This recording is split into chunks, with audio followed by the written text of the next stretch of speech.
একাত্তরে মানবতা বিরোধী অপরাধে জামায়াতের শীর্ষ নেতাদের যখন একের পর এক মৃত্যুদণ্ডের রায় হচ্ছিল, তখন মগবাজারের এই গলিতে ছিল ভয়ঙ্কর নীরবতা।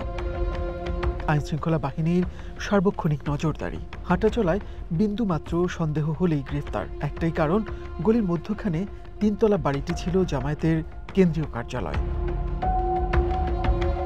আওয়ামী লীগের সময়কার সেই দুঃসময় পেরিয়ে মগবাজারের রেলগেট লাগোয়া গলিতে এখন সুসময়। জামায়াত কার্যালয়ে চাপা আনন্দ, মুদ্রার অন্য পিঠ দেখার পালা।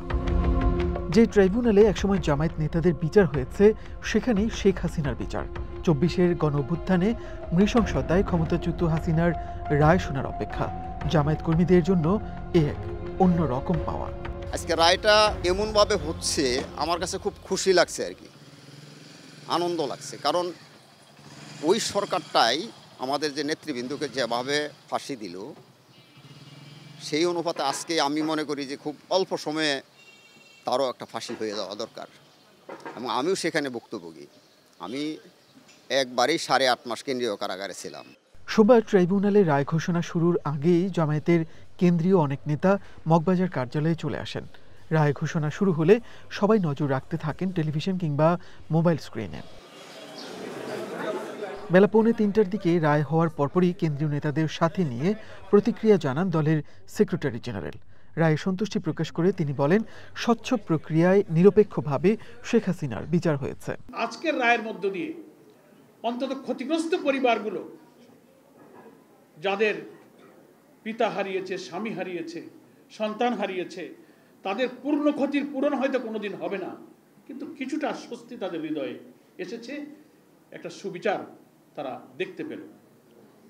এজন্য রাষ্ট্র বা সরকার, তার কোনো প্রধান, কোনো কর্তা ব্যক্তি, রাজনৈতিক কোনো বড় নেতা যতই ক্ষমতাবান হোক, তারা যে আইন এবং বিচারের ঊর্ধ্বে নয়, এ রায়ের মধ্যে দিয়ে আজকে সেটি প্রতিষ্ঠিত হল।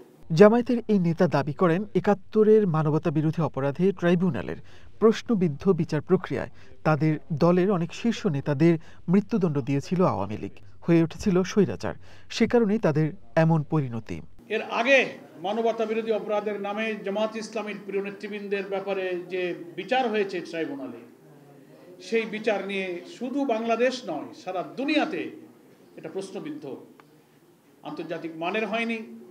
সে বিচারের বাদী সাজানো, এজাহার সাজানো, মামলা সাজানো, সাক্ষী সাজানো, বিচারক সাজানো, রায় সাজানো, আদালতের চত্বর থেকে সাক্ষীকে গুম করা, বিদেশ থেকে রায় লিখে দিয়ে ডিকটেট করা, স্কাইপে কেলেঙ্কারি, সেই বিচার ব্রিটিশ আদালতে এরকমই একটা বিচারের জাজমেন্ট দিতে গিয়ে সেখানে বলা হয়েছে জেনোসাইড অফ জাস্টিস। ভারতে পলাতক শেখ হাসিনা এখন ফাঁসির দণ্ডপ্রাপ্ত আসামি। জামায়াতের চাওয়া, তাকে ফিরিয়ে এনে দ্রুত শাস্তি কার্যকর করা হোক। মনির মিল্লাত, ওয়ান নিউজ, ঢাকা।